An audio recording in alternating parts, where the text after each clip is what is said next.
Hello, good day po. Si Brian po ito ng Kid and Dad Moto Vlog. And of course, kasama po natin si Kid. Nasa likod siya. And for today's video, wala lang po tayong magawa. So, paikot-ikot lang po kami ni Kid. And then may pinikap lang kami na binili naming bagong kit lens nitong aming ZV-E10. So, from now on, ito na po yung aming gagamiting main lens para sa aming vlogging, kasi yung gamit namin na Zeiss, na Sony Zeiss 16 to 70 mm f4, medyo mahaba, no? So parang mga halos yan, ganyan yung haba niya. And pag nakakabit na siya doon sa ating Sony ZV-E10 na body, medyo alanganin na po siyang ilagay-lagay sa mga bag like sling bag, belt bag. So ayun, bumili kami nitong kit lens kasi walang kasamang kit lens itong aming ZV-E10, and sobrang satisfied ko sa size. Napakaliit lang niya, no? So pagka nakakabit siya sa body, maiisukso ko pa rin siya sa belt bag o kaya sa sling bag ko. So ang ibig sabihin lang nun, hindi ako tatamarin na dalhin siya kung saan saan, no? Kasi yung size pa yung aming gamit. Pili lang yung occasion na dinadala ko siya kasi nga medyo hassle siya dalhin. So ngayon, at least lahat ng lakad namin madadala ko itong aking ZV-E10 na may kit lens na kasama. And anyways, etong aming ZV-E10 bagong acquired lang din namin. So previously, ang gamit namin is yung A6000. However, hindi namin siyang ginagamit na pang vlog kasi hindi naman talaga siya pang vlog. Number one, ang maximum resolution niya ay 1080 lang. And aside pa doon, 15 minutes lang yata yung maximum na pwede mong i-record at a time, kasi parang after 15 minutes or on the 15th minute, magsha-shutdown or i-stop yung recording. So hindi siya actually talaga ideal for vlogging. So that's the reason why nag-acquire kami nitong ZV-E10. Dati naka ZV-E10 na kami pero binenta ko kasi nangailangan kami ng pera nun. So eto, bumabalik kami sa ZV-E10 and sobrang na-enjoy ko talaga siya kasi pang vlog talaga itong phone na ito, no? Yan. Itong camera na ito, no? So ayun lang, sobrang haba na naman ang ating intro. Sobrang makwento talaga si kuya nyo, no? So eto, for our video for today, i-share ko lang ulit sa inyo yung aming BYD Lion 5. So bibigyan ko lang kayo ng update, and share ko na rin yung siguro yung mga hindi pa natin na share, like yung mga features nitong kanyang infotainment. So napakaraming magagawa dito sa kanyang infotainment, and isa yun sa reason bakit ito yung napili namin, no, tong BYD Lion 5. Napakarami mong magagawa dyan, and iisa-isahin natin mamaya yun, and ipapakita sa inyo kung gaano kaganda yung kanyang mga features ng kanyang infotainment, no, kung ano-ano yung mga magagawa dyan. Ayun, so pasilip ko lang muna bago tayo mag-start. Yan, para doon sa mga bagong viewers natin and doon sa mga interested sa BYD Lion 5, magkaroon kayo ng idea kung ano yung itsura ng kanyang interior, ano yung mga meron sa kanya, yung mga buttons, yung mga layouts, and kung ano-ano pa. Yan. So simulan natin dito sa left side natin, no, yung ating pintuan dito sa katabi ng driver side. So andito yung kanyang mga buttons.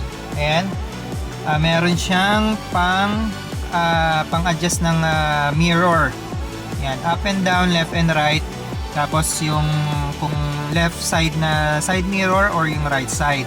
And then dito naman yung kanyang lock ng pintuan. So unlock and lock.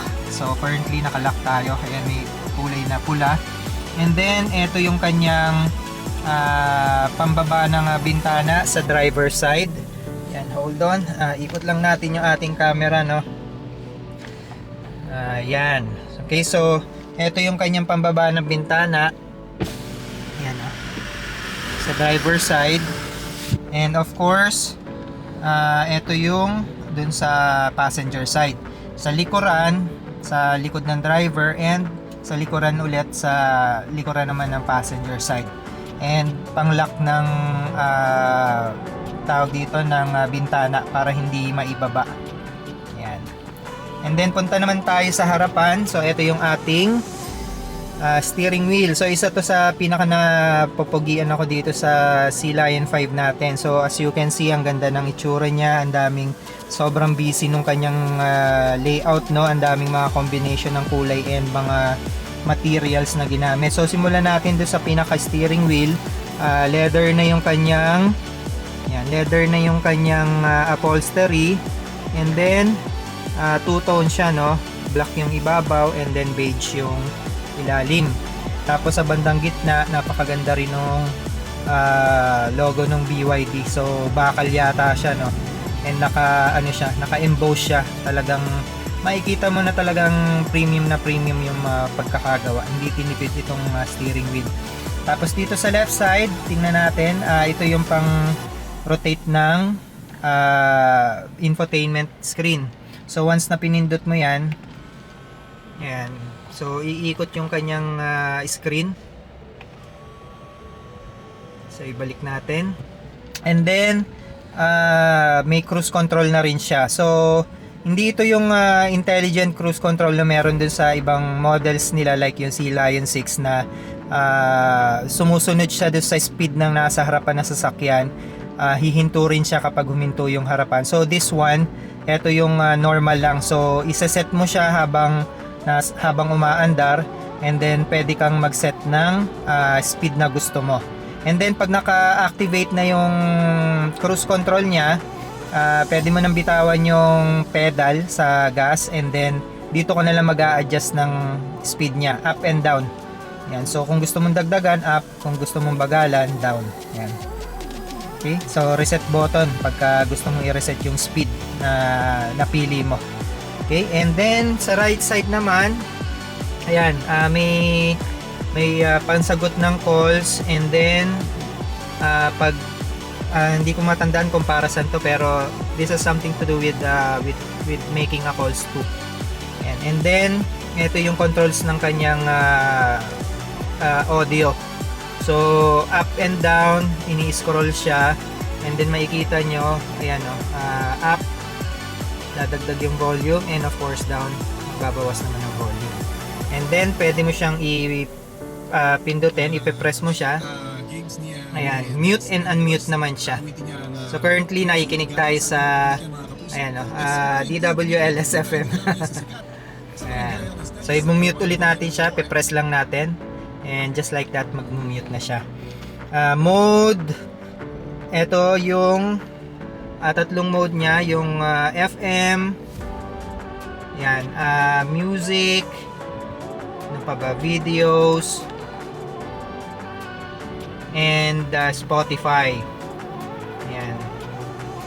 So iikot-ikot lang siya doon sa mga modes na yan pag pinipindot itong mode button. And eto naman, eto yung kanyang mga option na lalabas naman dito sa kanyang instrument panel. So pagka pinindot natin, ayan yung mga option niya. Meron siyang yung consumption, consumption, yung kanyang pang testing ng acceleration, kung gaano kabilis yung acceleration, and then home, and then temperature ng engine yata, I'm not sure kung engine to o yung ambient temperature, tapos temperature ng AC, pati yung kanyang fan speed, and then wala lang, pan-check lang if everything is okay with the vehicle. Ayan. Sana ba? And then, ito yung timer pala niya. Ito yung pan-check ng kung gaano kabilis niya kukunin yung certain distance. Ayan. Okay? And then, ito, of course, may mga, nandito yung mga usual na controls din, kagaya nung ilaw. Ayan. So, pag ginanyan mo, of course, sisindi yung headlights, and kasabay ng pagsindi ng headlights, pag in-on mo na yung headlights, magdidim na yung screen. Yan, kasi syempre parang i-auto na ni ano no ni BYD na parang na-sense niya na madilim na, gabi na. So pagka binuksan mo yung headlight, magdidim na to kasi madilim naman na yung ambient lighting. Yan. Tapos ganun din sa kanan. So ito naman mga additional na control sa likod yata to, yung wiper sa likod. Ayan. So hindi na natin i-detail masyado yan. And then tingnan natin yung iba pa niyang mga features no, or yung mga hardwares niya. So dito kung makikita nyo, mayroon siyang piano black. So parang ano siya no, parang plastic siya na black na parang transparent na black no, pero black na black siya, and it runs through to the other side. Ayan. So diyan nakakabit yung ano rin, yung AC vent. Ayan.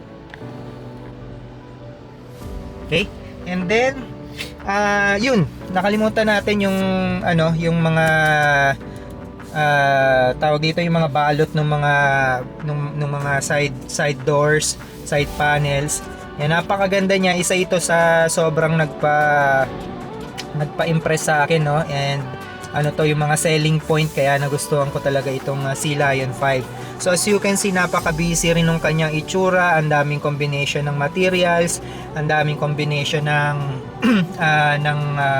ng kulay. Like ito, itong side na to, itong part na ito is black na leather, followed by parang plastic na satin finish na silver. So parang may pagkabakal yung dating niya, parang kala mo metal siya, pero I think plastic lang ito no.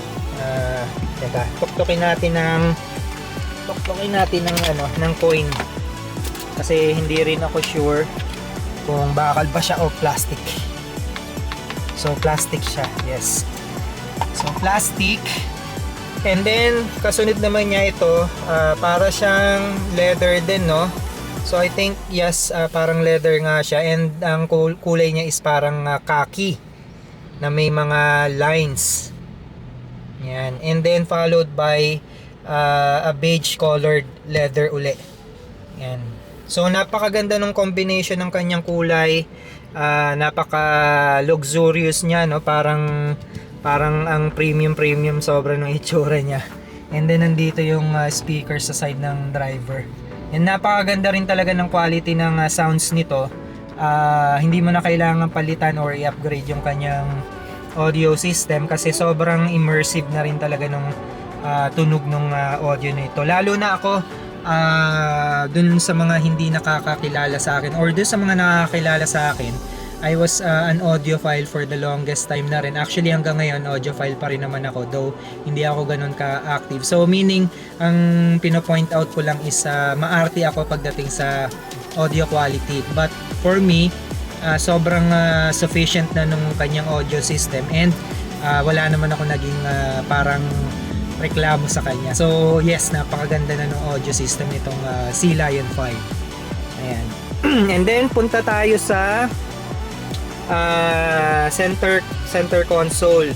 Yan. So as you can see, nakabalot pa ng plastic yung ating center console. So sobrang kaartihan natin, hindi pa natin tinatanggal yung plastic nito. Yan, para ma-preserve natin at hindi muna siya magasgasan no. So sa gitna, ito yung kanyang shift stick.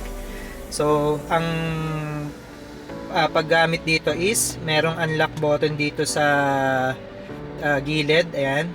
So pipindutin mo lang siya, and then i-down mo siya no, ipupull mo siya para pumunta siya doon sa drive. Yan. So naka-drive na siya ngayon, and then kung ilalagay mo siya sa neutral, i-press mo uli, and then may dalawang click siya no. Ayan no. 1 2. Ayan. So para doon sa neutral, ipe-press mo lang siya ng isa lang, yung isang click lang. So pupunta na siya sa neutral, and then isang click uli doon naman sa reverse.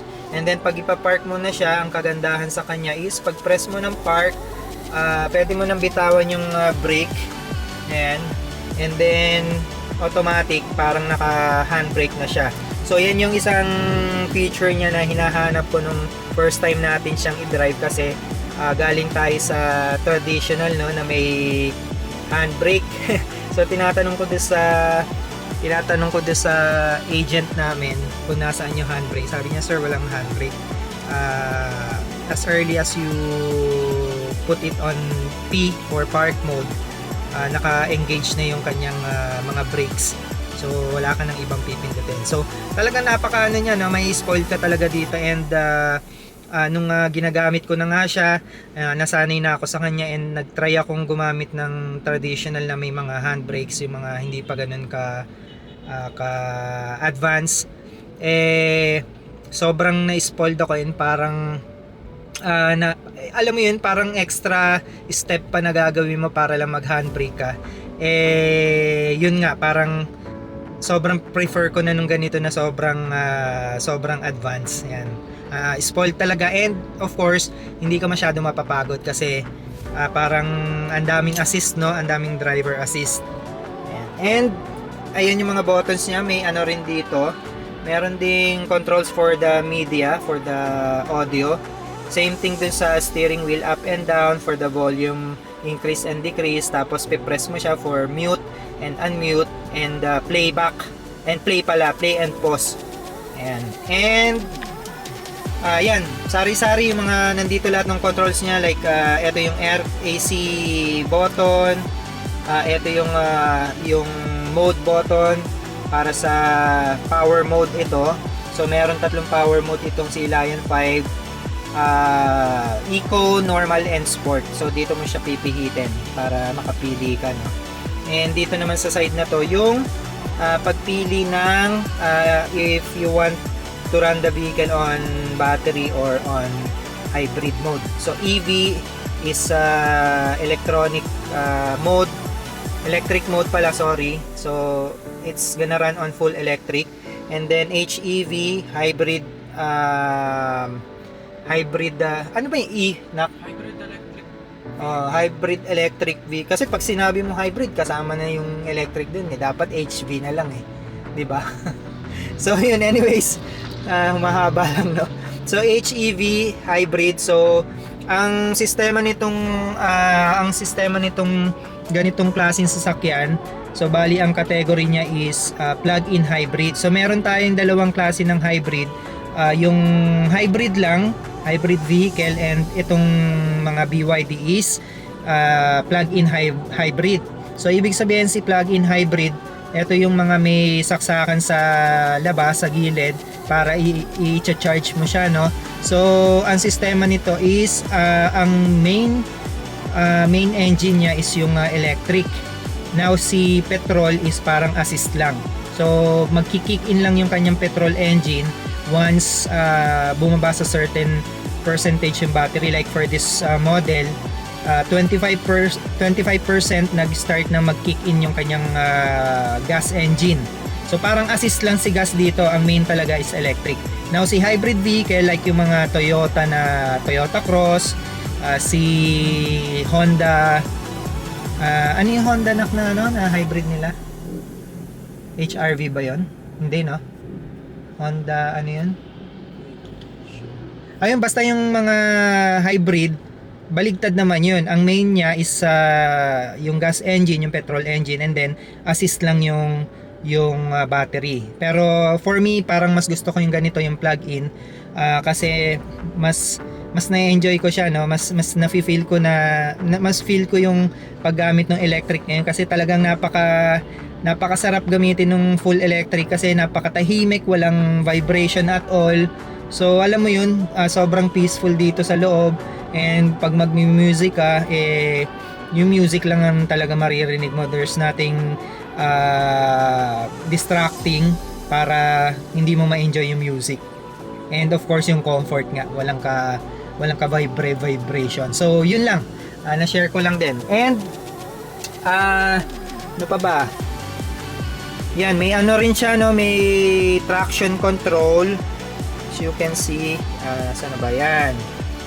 Skid, and ito yung skid, anti-skid. and yung kanyang traction control. So napakagandang addition na rin for safety. Tapos ito yung kanyang vanity mirror. So unlike sa ibang traditional na Japanese brands where the vanity mirror is only available on the passenger side, itong si BYD is very generous na naglagay na rin ng vanity mirror even dun sa driver side. So syempre 'di ba kamukha ako, ano rin ako, no, vain din ako. And hindi lang naman si passenger ang may right na magpaganda, mag-makeup, mag-ayos ng mukha, ng itsura. So ayan, nilagyan na rin nila yung driver and napakagandang addition. Tapos lalo na pagbukas mo nung mirror, yan, ito nakasarado, no. So pagbukas mo nung mirror, automatic bubukas yung kanyang LED lighting. Yan. So ayun, kitang-kita mo yung mukha mo, hindi mahirap mag-retouch, mag-ayos na muka kasi maliwanag na siya. And pag sinarado mo, automatic na sasarado rin yung kanyang lighting. So alam mo yun, ayun na naman, addition na naman sa parang magi-spoiled dun sa mga may-ari ng ganitong model and mga BYD na models. Talagang pinag-isipan nila yung comfort and yung joy ng mga gagamit. Yan. So ganun din kay passenger side, pag binuksan mo rin, bubukas din yung ilaw ng vanity mirror. And ito yung kanyang ilaw sa harapan. So isa pa ito sa napakagandang feature ng mga BYD units, no. Unlike do sa mga Japanese na tawag dito, manual yung kanyang mga switches, ito puro touch sensitive na. Pero alam ko yung mga bagong labas na Japanese is na rin, no, mga touch sensitives na rin yung mga switches nila. So ang ganda niya kasi hindi mo na kailangang i-push para lang buksan siya. So itatouch mo lang, soft touch lang siya, and makikita mo yan, bubukas na siya, no. Ayan, no? So walang ka-effort o-open mo yung kanyang ilaw dito sa ceiling. Tapos meron din siyang compartment for sunglasses. Yan. Para hindi mo nakakalimutan yung sunglasses mo, dala-dala mo na siya lagi, and dito lang siya nakalagay sa ceiling sa driver side, sa gitna ng driver at passenger. Ayan. And ano pa ba? Yan. Itong armrest, napakaganda rin, kaki rin yung kulay niya. And then if you can see, yan, i-focus natin, close up natin, may nakasulat na NFC dyan. So what's the use of this one? Meron susi si BYD, of course. So ito yung kanyang susi, pakita natin, oh. Nilagyan ko na rin ng case ito, kaya medyo malaki na rin siya. Pero maliit lang siya pagka wala itong kanyang case. So nabili ko itong case sa Shopee, and ang maganda sa kanya, bakal na siya, ang sturdy ng pagkakagawa niya, and kasama na itong keychain na leather. Tapos meron din siyang additional na hook. So kung may mga kasusi ng bahay, susi ng kung ano man, pwede mong ilagay dito. Tapos leather na rin yung likod nito. And sa harapan, hindi rin madadamage yung pinaka susi kasi meron siyang parang rubber like na transparent na nakalagay sa harapan. So kahit na ilagay mo siya sa bulsa mo na may mga kasamang mga ibang mga objects like yung mga coins mo, mga susi, hindi mo madadamage yung loob or yung mismong yung mismong susi. Ayan. And yun nga, mabalik tayo doon sa NFC. Kunyari nakalimutan mo yung susi mo, no? And then dala-dala mo yung NFC card. Buti natin yung NFC card. So dalawa yung NFC na nandito sa akin. Yung isa yung para sa wall charger natin, yung fast charger. Ayan, ito yun. So yung wall charger nitong BYD units, meron siyang asawang mga NFC card. So without this NFC card, kahit isaksak mo sa kotse yung kanyang charger, hindi gagana. So you have to tap this dun sa unit mismong parang power supply niya para gumana, para mag-activate yung charging. So without this, hindi mo ma-charge kahit na isaksak mo. Tapos ito yung kanyang NFC na susi. Yan. Yan o, nakalagay dyan o. So sa labas pa lang, nakalagay dyan sa, naka-indicate dyan sa picture, yung side mirror. So sa labas pa lang, pag nakalimutan mo yung susi, itatap mo siya sa salamin sa labas. Yan. Itatap mo siya sa salamin, tapos bubukas na yung pintuan niya. And then pag nandito ka na sa loob, itatap mo naman sa dito sa armrest para mag-on yung kanyang engine. So yan, i-demo natin ha. So papatayin ko siya. Yan, so nakapatay yung ating sasakyan. And then yan, itatry nating itap yung kanyang NFC. Yan. Okay, so yun right away nag-open na yung kanyang Ulitin natin kasi hindi natin nakita yung yung startup screen niya. Yan, so pag mo sa kanya, yan. Yan yung startup screen niya. Yung welcome niya, boot niya. Diba? So napakaraming features nitong mga BYD units that will make the owners and users feel very much spoiled and comfortable. So ang dami niyang mga kung ano-anong papagaanin niya yung buhay ng driver, unlike do sa mga traditional na Japanese na brands. Ayan. So pero si Japanese medyo mahabol na rin siya. Yun lang ang napapansin ko sa kanya kasi siguro syempre they're also receiving feedbacks from their mga parokyano nila na nagrereklamo na bakit si ganito, si BYD, yung mga China na models na brands, napaka-advanced na ng mga techs nila yung sa inyo parang pa rin kung ano yung dati, yung pa rin, pati interior napaka-bland ng interior, napaka-boring ng mga interior. So actually that's one of the main factor kung bakit nag-decide kami to go with BYD and of course si BYD hindi naman siya pipitsuging China brand. Oo, yes, China siya, and gone are the days na parang China, ang cheap niyan, China disposable yan, ilang buwan lang yan, ilang taon lang yan, na yan, sira na yan, tatapon mo na yan, disposable yan, wala kang mabibiling parts niyan, wala kang ma-order ng mga kesa niyan. Tapos na po yun. Sobrang beyond na behind na ng era na sinasabi natin na pag China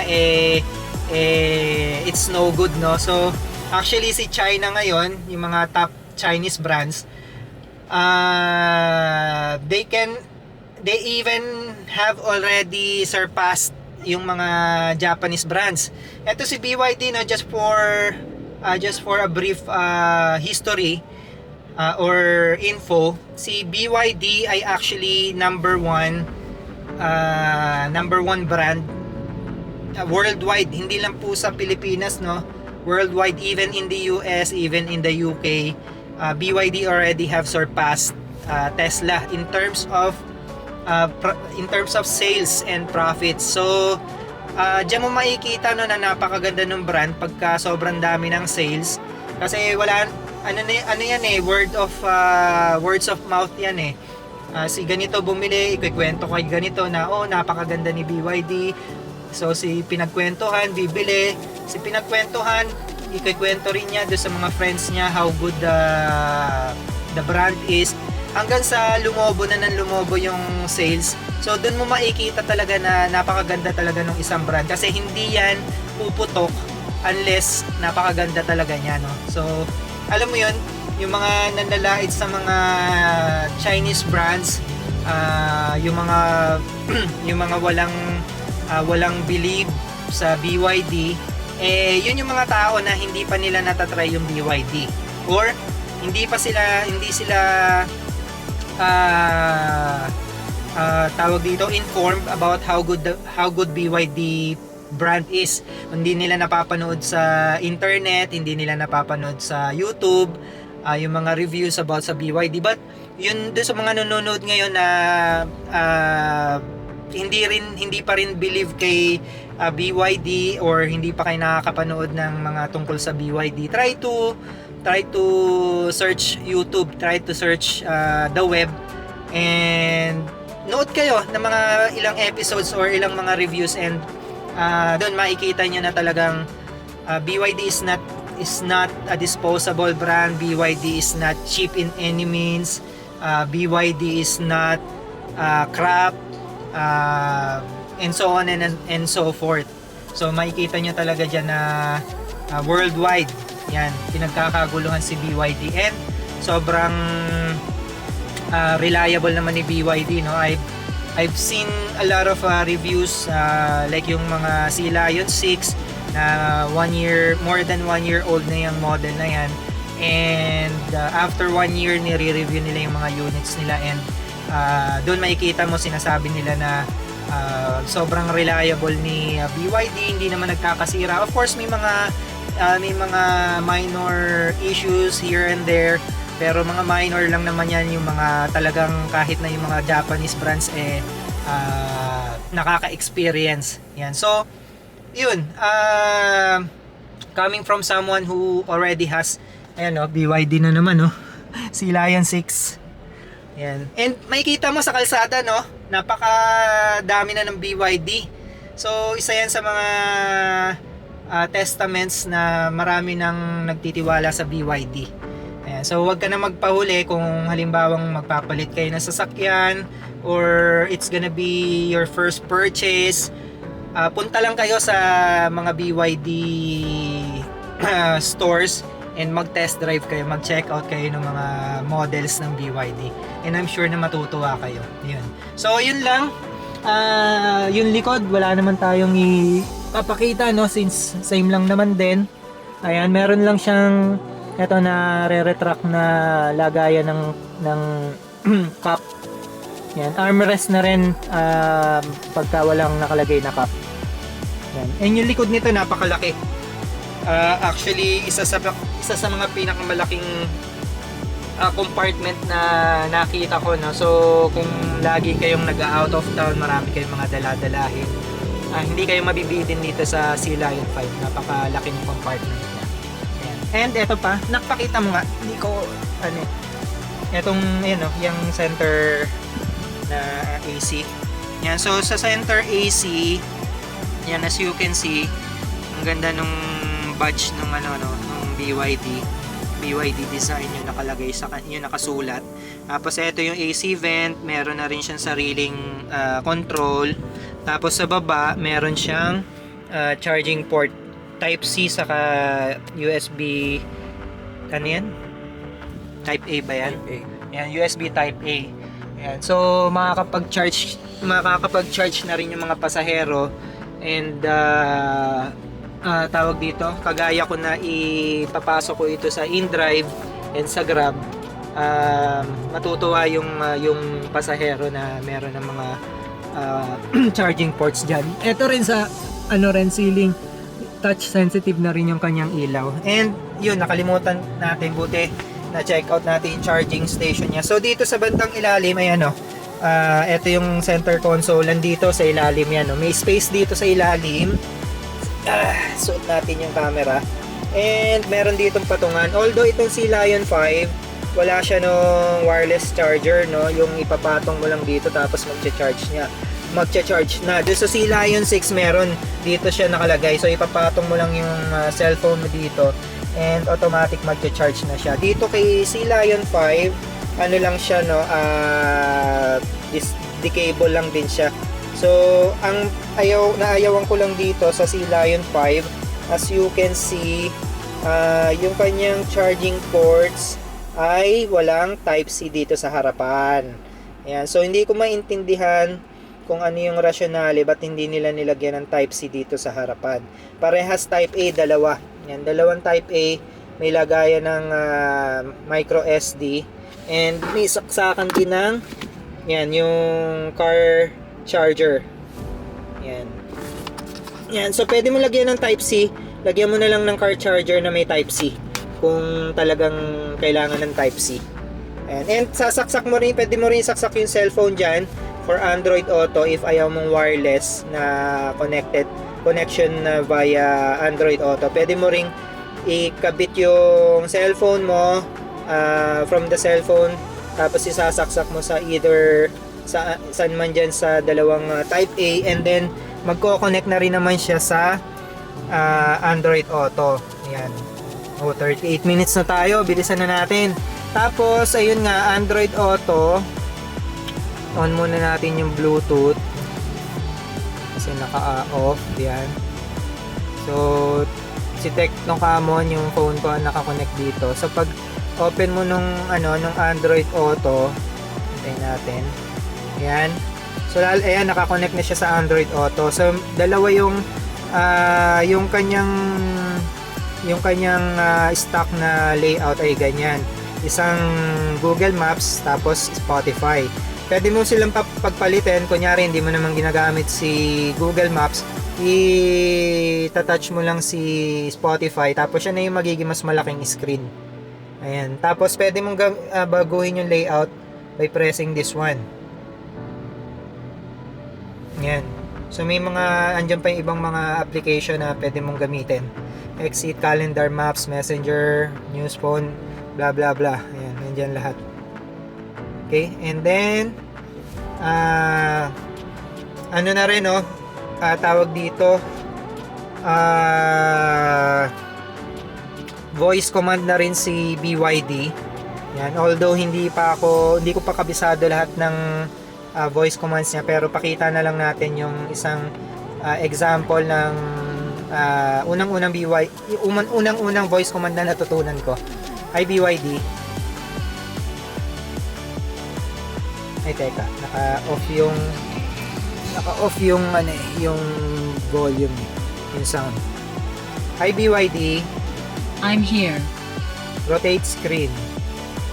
The current state does not support this operation. Wala kasi naka Android Auto. Yan. Hi BYD. Please continue. Rotate screen. Okay. Ayan. So voice command na rin siya. Ang dami niyang voice command actually, pero yun nga, hindi ko pa siya kabisado lahat.